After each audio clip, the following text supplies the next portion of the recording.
بسم الله الرحمن الرحيم إن الحمد لله نحمده ونستعينه ونستهديه ونستغفره ونعوذ بالله من شرور أنفسنا ومن سيئات أعمالنا من يهده الله فلا مضل له ومن يضلل فلا هادي له وأشهد أن لا إله إلا الله وحده لا شريك له وأشهد أن محمدا عبده ورسوله صلى الله عليه وعلى آله وأصحابه وسلم تسليما كثيرا مزيدا إلى يوم الدين أما بعد.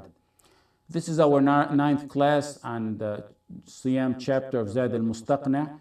And yesterday we began on the conditions of one who fasts. And we said, لِكُلِّ مُسْلِمٍ مُكَلَّفٍ. The first condition we took yesterday was Muslim. Today, the second condition is mukallaf. لِكُلِّ مُسْلِمٍ مُكَلَّفٍ, meaning someone accountable. Mukallaf, or accountability in fiqh, means, as we went over already, it contains two aspects. Number one, that the person is sane, aqil or aqil. And number two, that he's over the age of puberty, bulugh or baligh. This exempts one who's insane and children who are under the age of puberty from the obligation of fasting. A minor under the age of puberty is fully exempted by the overwhelming majority of ulama. In fact, it's near ijma' consensus that he is exempted until he reaches the age of puberty. حديث رفع القلم عن ثلاث وذكر منهم الصبي حتى يحتلم وفي رواية حتى يكبر وفي رواية حتى يبلغ. The pen has been lifted from three. One of them, insane until he comes back to senses, and a sleeper until he wakes up, and a minor until he reaches the age of puberty. That hadith in Sunan Abu Dawud is an authority on this matter. The signs of puberty are three for a male and four for a female. One that they both share is reaching the age of 15, or number two, the growing of pubic hair, or number three, a wet dream. And a female has an additional sign, which is the start of her menstrual cycle. Now, keep in mind, the rule that a minor is not accountable for fasting does not mean it's not accepted or rewarded if he does it. It's not wajib on him. He's not held accountable for it, but he may get reward, just as the parents may get reward if they teach him and if he does it. There's a difference between today's condition on fasting and the one we took yesterday. We took Islam, which the opposite is kufr. One who's a kafir is different in that fasting is not accepted from him. Here, it's not wajib on him. He's not held accountable for fasting. But if he does it, he may get reward. While as a kafir, he does not get reward. Another important point to know about minors is that children under the age of puberty are considered two categories. One of two categories is a matter of usul. Minors who are able to distinguish and minors who are not able to distinguish. What's the age or the line where minors are referred to or classified as those who are able to distinguish and those who are not able to distinguish? In Arab, it's called مميز وغير مميز. طفل مميز وغير مميز. It's disputed among the ulama. Some ulama said the first opinion is that they should be quizzed and tested. That's how we know if they are mumayyizin or not. Because children mature at different ages, and it's better to quiz them and ask them than to go by age. Some said, if you ask them the difference between a donkey and a mule, if they know the difference, and they specified that particular question, they said they're considered mumayyizin. If they don't know the difference, they're not considered mumayyizin. A third opinion said that we go by the age of 7 for tamyiz, because it's in the hadith where the Messenger ﷺ ordered the parents to order their children to perform salah at the age of 7. That's probably strong because it's taken from a hadith. Now, having said that, what's based on that matter? Whether a child, a minor, is mumayyiz, he can distinguish or he can't distinguish. What's based on that for our purposes today? If a child is under the age of 7, under what constitutes tamyiz, meaning he is under the age where he distinguishes, then his salah is classified from a fiqh perspective as vain. There's not reward in it. Don't get me wrong, you encourage your children to make salah, but we're talking from a fiqh perspective. Do they get reward and ajr? My father tells me when I was crawling I used to drag a prayer carpet next to him, pile it up next to him, and join him in his salah. May Allah grant him a long life full of deeds. And then Firdaus. My father took us to Medina when we were at the age of 7. When he went to study, we were around the age of 7. And I remember for a fact that we fasted at least 2 years prior to that, full Ramadan. So it's encouraged for parents to teach their kids, but there's no reward for children under the age of tamyiz, as the fuqaha said. Now, over the age of tamyiz, the salah and fasting, he gets reward for it. Why? Because for a ibadah to be a ibadah, you must have knowledge of that ibadah, and knowledge follows intention. So you have to have knowledge and intention. You need knowledge and intention. Does one who crawls have the intention and knowledge so that it may constitute a ibadah? Someone under the age of tamyiz, he can't comprehend that. While someone over the age of tamyiz, although he may not have a full comprehensive knowledge of the salah, like an adult, he will have the general understandings of the basic and essentials of salah, and he will definitely know the intention. That's the difference. Another issue, whether one is under the age of tamyiz or over, they're not held, as long as they're minors, they're not held accountable until they reach the age of puberty. That's by the overwhelming majority of the ulama, including a large group of the Hanabila. There's another opinion by the Hanabila that he is held accountable. They said if a person, a minor, reaches the age of tamyiz, even though he's under the age of puberty, meaning to them it's age 7, he's age 7 and he's able to fast, he must fast. That's a weak opinion. Their proof on that is comparing fasting at the age of 7 to salah at the age of 7. They did qiyas. And the response to that is, first of all, looking into the hadith of the order of the Messenger sallallahu alaihi wasallam, it was for the parents, ordering the parents to order the kids. It wasn't for the kids, it was the parents to order the kids at the age of 7. The second issue is the Messenger said, order them to do salah at the age of 7 and hit them at the age of 10. Doing analogy of siyam and salah is disputed because fasting is much more difficult than salah. In order to do qiyas, they have to be very similar. So fasting is much more difficult than salah. So you can't do qiyas on it. And also it's different in that salah, when one leaves salah, he's a kafir. While leaving siyam, as long as one does not deny it, he's not a kafir. And then the clearest, most direct proof on this matter is the hadith. The pen has been lifted from 3, and one of them is a minor until he reaches the age of puberty. That hadith doesn't leave room for that Hanbali opinion that a minor over the age of tamyiz, which is 7, is obligated to fast. Yes, it's preferable to teach them, to raise them from as early as you can on salah and siyam, as young as possible. Sahaba used to raise their children on that, and they used to, when their children would get hungry, to get them to forget that, they would either take them to the masjid and buy them toys to get their minds off food. And as my father tells me, he says teaching the children at that young age is like tying a knot that will never get loose. The point is, one should be flexible with them, especially in fasting, because it's difficult, more difficult than salah. One fact is that it's not wajib on them, and that is an incorrect opinion in the Hanbali madhab. Now, moving on to the next condition of fasting, which is being sane. That's the next condition. Is that in your book? It's not in your book. You won't see that in your book. Where do we get that from? We said that mukallaf means that one, he's over the age of puberty, and we just finished that. And number 2, that he's sane. So a majnoon, someone who's insane, mentally ill, is like a child in that they're both not held accountable. One who's insane, regardless of whether that is a temporary insanity or a permanent one, he is exempted from the accountability of fasting. For one temporarily insane, it's only during the times that he is insane in them. There is many forms of insanity.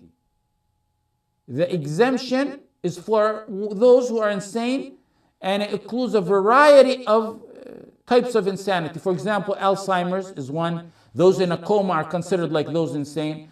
Those who lost their mind within their life, those who were born like that, those are a variety of insanity that they're exempted. One insane is like a minor in that they are not obligated to fast. Now, there's an issue. In one of two opinions by Imam Ahmad, that's unusual, he states that an insane person makes up his fast. When we say one of two opinions, it means that he has two opinions on this matter. The followers of his madhab tried to explain this, respond or explain in this issue.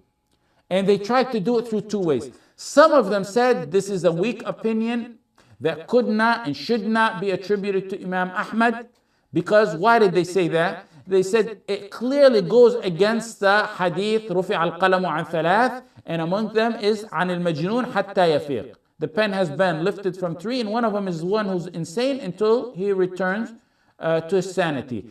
Just like we don't tell a child to make up your fast for the past 15 years or 13 years or 14 years while you were under the age of puberty, we don't tell someone who's insane, make up your fast while you were insane. That's why it's a weak opinion, and it conflicts with the direct wording of the hadith. The one in Sunan Abi Dawud, that's an authority on this matter. Other followers, another way they went at it, other followers of the Hanbali madhab said, no, making up the fast for the insane, according to Imam Ahmad, was meant for those who are in a temporary insanity. There's permanent insanity, then there's temporary insanity.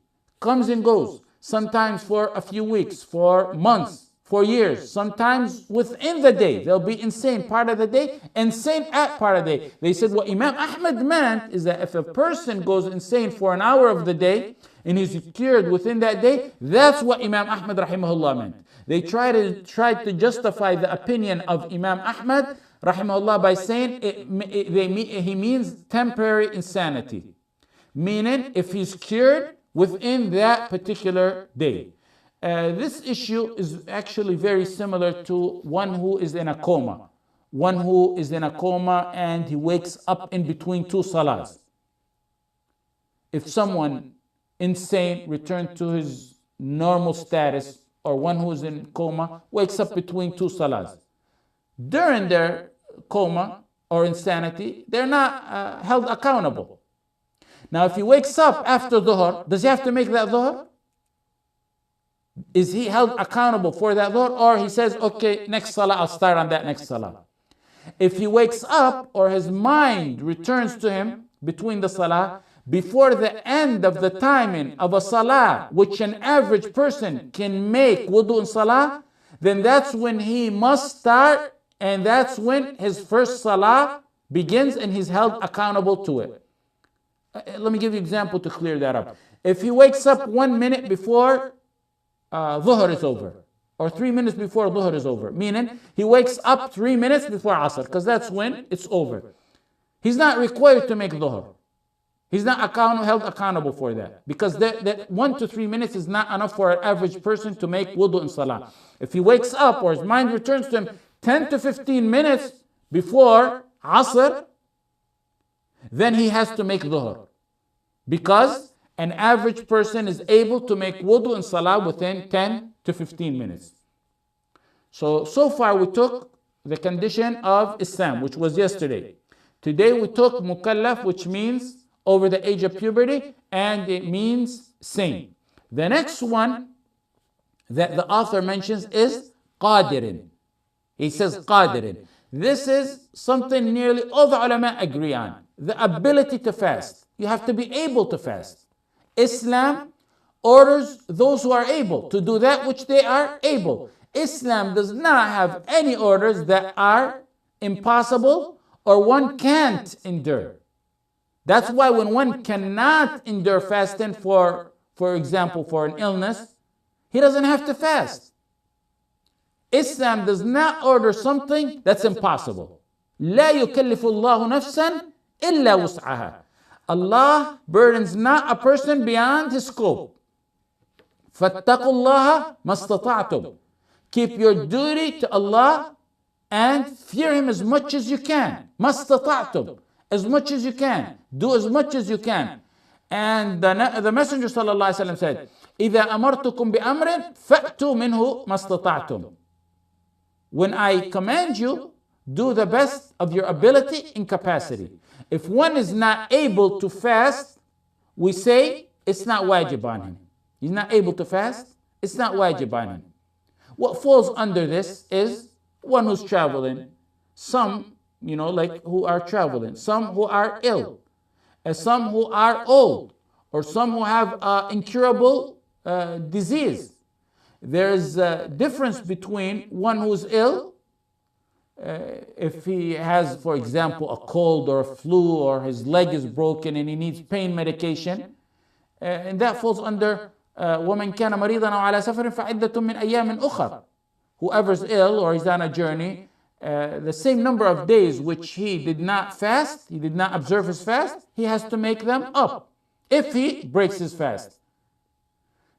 One who is permanently unable to fast, or he's very old, or with a permanent disease or an illness, he does fidya, expiation for every single day. We will talk about those issues in much more detail. The author has statements pertaining to those matters that we'll go over. That's why I'm not going to discuss them now in detail. We mentioned now so far yesterday, Muslim. Today we said mukallaf in A, above the age of puberty, B, sane. Then the third one is qadirin, which is ability. There's a fourth one, which is, the author didn't mention it here because it's actually included in his other statements, which is being a resident, not a traveler. One who's traveling has the option to break his fast by ijma' of the ulama, and it's clear in the verse, وَمَنْ كَانَ مَرِيضًا أَوْ عَلَى سَفَرٍ فَعِدَّةٌ مِّنْ أَيَّامٍ أُخَرٍ. Whoever's ill or he's on a journey, the same number of days that he did not observe his fasting, he has to make them up. Some ulama went to the extent, to the radical extent, of saying one is not permitted to fast on a journey because that resembles fasting before the proper timing. And fasting before the proper timing is not accepted. Like someone saying, I want to do Ramadan 2 months ago. You can't do that. They took the verse to mean his fast is delayed. The timing of his fast is delayed until he returns. That's actually an extreme and a wrong and a weak opinion. The Messenger ﷺ fasted during his journeys, and so did some of the Sahaba. And those who fasted did not flaw those who didn't, and those who did not fast did not flaw those who fasted. In Sahih al-Bukhari, Amr al-Aslami asked the Messenger ﷺ, I'm going to travel during Ramadan. The Messenger ﷺ said, if you wish to fast, fast. If you wish to break your fast, then break it. The point for now, we have a lot more details to discuss on that issue, inshallah. But for now, for this to coincide with what we're covering now, is that one who is traveling is not obligated to fast. It's his choice. However, he must make it up. And just like an ill person has to make it up unless it's an incurable illness. A fifth condition of fasting that's special for women, and that is that she be pure from her menstrual cycle or the postnatal bleeding. And it's by ijma' that fasting of a woman who's on her menstrual cycle or the postnatal bleeding is not accepted, and that she needs to make it up.